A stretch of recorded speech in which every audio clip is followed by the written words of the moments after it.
Toby Gard, cinematics director. Well, I've always been interested in mythology. I think that's fascinating to try and understand why people have such similar myths and sometimes such dissimilar myths. Eric Lindstrom, creative director. It took a lot of time to figure out what the mythology of the game should be, because it's not something to be determined in isolation.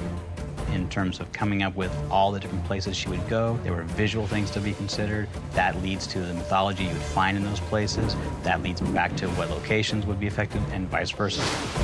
When you look back through the cultural past, there's lots of overlap of cultures prior to the point when we can know about them. We got to dig into Hindu culture in Thailand, we got to get into the Maya in Mexico, and we have all these local cultures, but then a unifying thread that leads her to all these locations is a much earlier mythology that we are saying is the Norse thread, and that was the piece that brought it all together. Various myths use different names, but they all apply to the same remnants of the ancient world.